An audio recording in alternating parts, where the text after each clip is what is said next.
Deputy Director of the Christian Institute, Simon Calvert. Simon, I mean, this story is pretty unbelievable. Take us back to July of 2024 on this day and tell us exactly what played out here. So Clive turned up with about 10 friends. He held an open-air gospel service, which, you know, in Northern Ireland, it's the most Christian part of the UK in terms of the number of Christians and the number of churches. And so the idea of churches going out and holding a service in the open air is kind of a cultural thing there. So he held this very small open-air service. He preached from John 3:16. Everybody knows John 3:16. For God so loved the world that he gave his only begotten Son, that whoever believes in him shall not perish, but have everlasting life. He shared his testimony. He sang a few hymns playing on a ukulele. That's all he did. He didn't say a single word about abortion. There were no abortion placards. He wasn't wearing an abortion pin. It was nothing to do with abortion. And yet the police and prosecutors there in Northern Ireland have decided they want to prosecute him for trying to influence somebody going into this abortion centre in the hospital where he was. Yeah, I mean, as you say, to not even mention the word abortion, to not even be preaching about abortion, and yet to have this happen seems really egregious. Do you believe, Simon, that these charges violate Pastor Johnston's religious freedom? Yeah, I do. I think his religious freedom, I think his freedom of speech are clearly being challenged by these laws. And it doesn't stack up. I mean, I sat next to Clive in court last week. The prosecutors, they didn't introduce any evidence that any woman heard or saw anything that he was doing.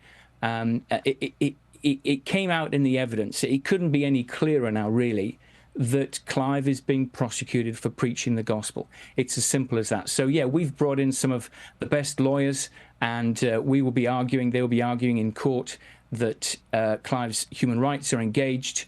I think that this is a real test case, because if these laws, which we were told were designed to protect women from being harassed, can actually be used to shut down the preaching of the gospel that has nothing to do with abortion, we're in a very, very serious situation indeed. I mean, in a very real sense, you know, because this was nothing more than the preaching of John 3:16. In a very real sense, the Bible is on trial right now.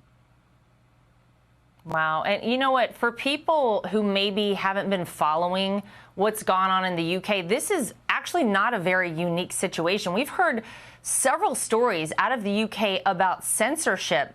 What is going on over there? Can you explain to the American audience just how bad it really is?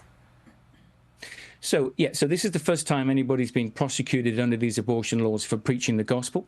There's been a couple of cases handled by our friends over at Alliance Defending Freedom that deal with silent prayer. I mean, I want to say that, of course, I think these buffer zones laws are bad laws, and I think they need looking at again.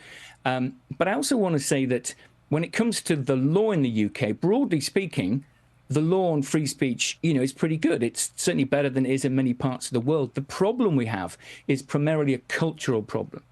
There are police officers and there are prosecutors, and they seem to be trained somehow to think that there are just certain opinions that need to be stopped. And so they, I think, overinterpret and over-apply the law. We will have to see what the court does in Clive's case. It's a criminal prosecution. We can't predict what the judge is going to do when this case comes back in March. But you know, I think, well, I think a lot of people are just can see what's at stake here, and I think that we'll win. But, you know, it shouldn't have to come to this. He shouldn't have to be dragged through the courts. Yeah. There shouldn't be any risk of a man simply preaching John 3:16 being hauled up and prosecuted in this way. Unbelievable. And, you know, we've also seen, it seems like a little thought policing going on in the UK and some problems with social media as well. So there's a lot to work out there, but we're certainly paying attention to this case. So, Simon Calvert, thanks for breaking it down for us today. We appreciate it.